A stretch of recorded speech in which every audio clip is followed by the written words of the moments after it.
that leads me to the fourth skill that you're going to need to have, and that's communication skill. You're going to have to be able to know how to speak clearly. One problem I used to see in the field is where technicians used to write their service report. Let's say they go on a service call to replace a smoke detector. What they would say is replace smoke detector. And then that gets back to the office, like, what smoke detector is that replacing?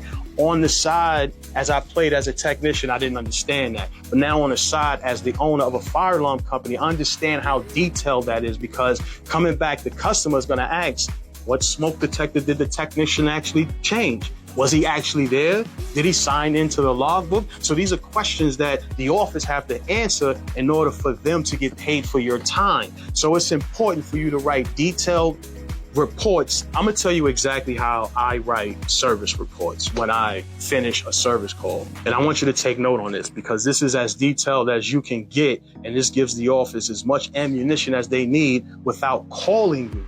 They can fight whatever battle they need with the customer without calling you to get more information, so that way they could actually get paid for the time that you spent 3, 4, 5 hours at a service call, right? So the first thing you say is, upon arrival, you found the system in whatever state the system was in. You found the system in normal operation, you found the system in with 3 troubles, whatever it is. You want to state that, because that could fall back on you if you're not telling them that the system was already in trouble or if it was not in trouble, right? So that's the first sentence. Upon arrival, found the system in normal operation. Began to troubleshoot the defective smoke detector on the 2nd floor inside of the conference room.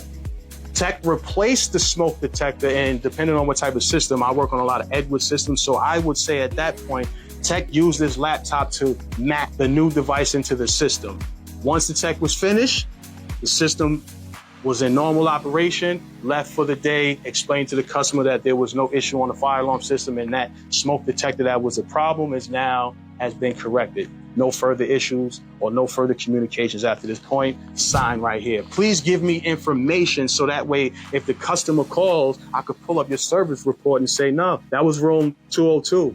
Go check room 202. You're going to see it's a brand new smoke detector in there. And then they're going to go check room 202 and be like, oh, my bad, Mr. Fire Alarm Company. Here goes the money now. Because they don't have a problem with paying. What they have a problem is people lying, saying that they did something that they didn't. And there's trash ass technicians out there who don't know how to do shit, and they are afraid to say that I need help. I understand, because when I used to call, seasoned guys, that's what we call them. When I used to call seasoned guys out there, they used to give me weird energy, not really wanting to help me. I don't know if it was job security, as if I get up to a level where they will get at, I'm gonna take their job or some type shit like that. I really don't know. I don't know what it is. My thinking is, if we all are nice, that makes the company nice. That means we could charge more. That means we will make more. And that means the company will make more. Then that means potentially the techs themselves can make more, because technicians out there, especially in local 3, they was getting guap, 30, 40, 50, $60 an hour, not even prevailing wage, but just their regular salary, all right? So you have to be as proficient as you can when it comes to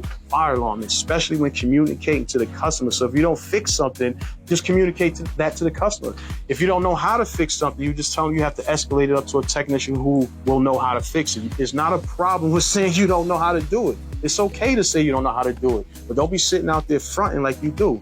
Tell the customer, at this moment, this is a little bit above my level of expertise. I'm gonna have to go back to the office so we can send somebody out here to actually fix your problem. They will respect that. They will respect that more. Now, this leads me to my 5th technical skill that you're gonna have to sharpen, and that's gonna be the code compliance, especially when you're doing fire alarm, right? There's nuances in fire alarm, so you don't wanna be an installer that knows when you're looking at the plans, you have to install a smoke every 30 feet. You need to understand why you're installing a smoke detector every 30 feet, or why there's pull stations every 200 feet, or why do we have to put horn strobes on the opposite? Why do the strobes have to sync? You have to know these things, and that comes with additional learning, like through ESA.org. You have to spend money on yourself. You can't expect a company or anybody to invest in you. You have to spend the money on you. So that check you get in, if it has to go to something that you think needs to be paid and you have to make a decision with investing in yourself, I can't tell you what to do, but I'm gonna tell you what I did. I made a lot of sacrifice. Maybe the rent wasn't getting paid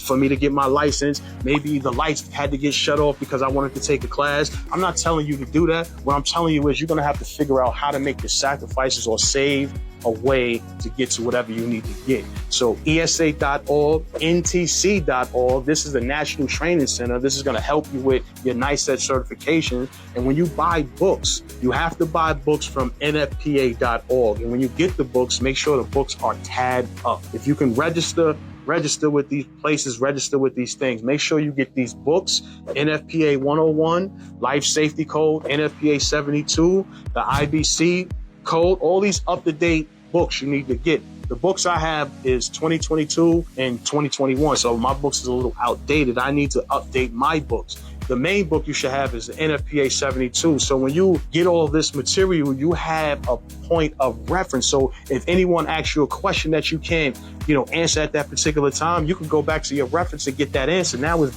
burnt into the brain. This is how you become sharper. You have to learn the nuance, not to understand that, okay, I put this here and I put this here and I wired up this way and it works. No, understand the nuance will make you a better technician. So now that you learn the 5 steps to become a better technician, actually become a more proficient technician, you may want to learn how to program a fire alarm system. And here I have a series of videos that's going to break down the Kitty FX fire alarm control panel. So you can watch the next video on the screen. I appreciate you for watching, and I'll catch you in the next one. Fire alarm expert out. Peace.